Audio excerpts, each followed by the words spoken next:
Ich habe ein Problem. Und zwar habe ich an meinem Streaming-Computer ein ziemlich starkes Rauschen auf meinem Mikrofon. Ihr mögt euch sicher noch an mein letztes Video erinnern, das Video mit den 2 Streaming-Computern, wo ich ein Problem hatte. Und von der Lösung vom letzten Problem macht jetzt ein Styli das neue Problem.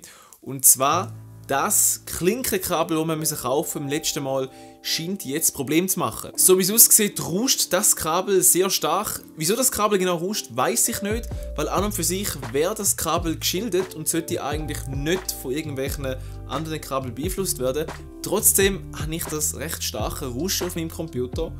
Und da ich keine Ahnung habe von Audio und einfach herausgefunden habe, dass mein Kabel das Problem sein muss, werden wir in diesem Video jetzt nicht die Ursache vom Problem bekämpfen, sondern einfach das Symptom. Schlussendlich ist es mir nämlich absolut egal, wie ich das Problem gelöst habe, solange ihr am Ende gute Soundqualität für meinen Livestream habt. Für all die jetzt nicht genau wissen, von was ich rede, ich erkläre euch kurz, was ich mache.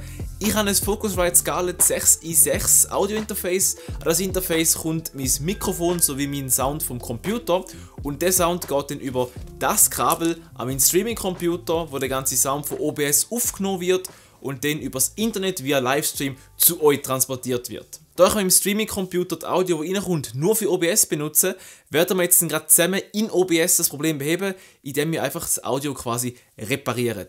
Aber für das würde ich sagen, springen wir an den Computer und machen den dort weiter. Wir sind jetzt an meinem Streaming-Computer und OBS ist da auch schon offen. Und es ist jetzt so, dass OBS in der neuesten Version sogenannte VST-Plugins unterstützt. Das sind Plugins, mit denen man den Sound manipulieren kann und die sind einfach von Grund aus, von Haus aus schon unterstützt. Das heisst, wenn wir auf unserem System irgendwelche solche VST-Plugins haben, werden die von OBS erkannt und man könnte sie benutzen. Um jetzt aber solche VST-Plugins zu bekommen, gehen wir auf die Seite von Reaper FM. Reaper ist eine Audiosoftware, die kostenpflichtig ist, aber Plugins, VST-Plugins für diese Software sind gratis. Und da wir nur Plugins brauchen, ist das für uns perfekt. Auf der Seite von Reaper FM gehen wir in die Sektion Replugins und da finden wir auch schon Download-Links für einmal 64-Bit und 32-Bit Plugins. Wir müssen jetzt die gleiche Bit-Variante nehmen wie unser OBS. In meinem Fall benutze ich ein 64-Bit OBS, das heisst, ich lade jetzt 64-Bit Plugins ab. Wenn es abgeladen ist, installiert man das Ganze auf seinem Computer im vordefinierten Pfad. In meinem Fall benutze ich jetzt nur das Equalizer Plugin, das Re-EQ und die ganzen restlichen Plugins brauche ich nicht. Wenn du mehr Plugins willst, dann installier sie. Plugins werden alle von OBS erkannt und können genutzt werden. In meinem Fall mir langt Re-EQ. Wir installieren das Ganze im vordefinierten Pfad, denn OBS geht genau in diesen vordefinierten Pfad schauen, ob Plugins rum sind. Wenn wir den ändern würden, müsste man OBS sagen, dass OBS an einem anderen Pfad schauen soll. Und da sind wir eigentlich nicht wirklich drauf ankommt. Installieren wir das jetzt im vordefinierten Pfad. Es ist jetzt installiert und wenn wir jetzt in OBS reingehen, können wir die Plugins schon benutzen, ohne dass wir OBS überhaupt neu gestartet haben. Das finde ich mega geil. Und das machen wir jetzt. Wir gehen zu unserer Source, zu unserem Audiokabel, das in den Computer reinkommt und klicken bei dem auf Rechtsklick, Filter und fügen neue Filter hinzu. Das machen wir mit einem kleinen Plus und dann gehen wir auf VST Plugin und da setzen wir jetzt den Namen. In meinem Fall ist das ein EQ. Wir gehen weiter und jetzt haben wir die Möglichkeit, den EQ zu bearbeiten. Für das können wir auf der rechten Seite auswählen, welche Art von EQ es überhaupt sein soll. In meinem Fall ist der Refire Standalone EQ, den wir jetzt benutzen.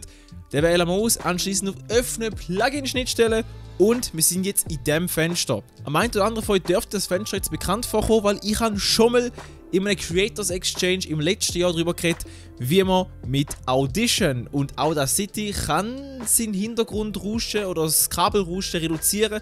Und was wir jetzt machen ist, wir machen genau das. Wir werden mit dem Plugin jetzt das Hintergrundrauschen aufnehmen und anschliessend das Hintergrundrauschen, die Frequenzen aus allem ausrechnen, was in unseren Computer reinkommt, damit das störende Geräusch von unserem Kabel, das rauscht, weg ist. Wir müssen jetzt halt wirklich das Rauschen, den Lärm aufnehmen, damit das System lernt, was es nachher filtern soll. Und für das sind wir jetzt ruhig.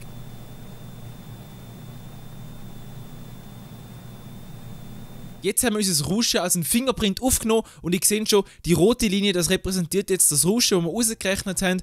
Und meine Stimme, die spielt sich aktuell mehr so im rechten Bereich ab vom Ganzen und weniger im linken Bereich. Das heisst, meine Stimme sollte nicht mehr wirklich gross tangiert werden. Von dem her ist meine Stimme immer noch ziemlich gut erhalten.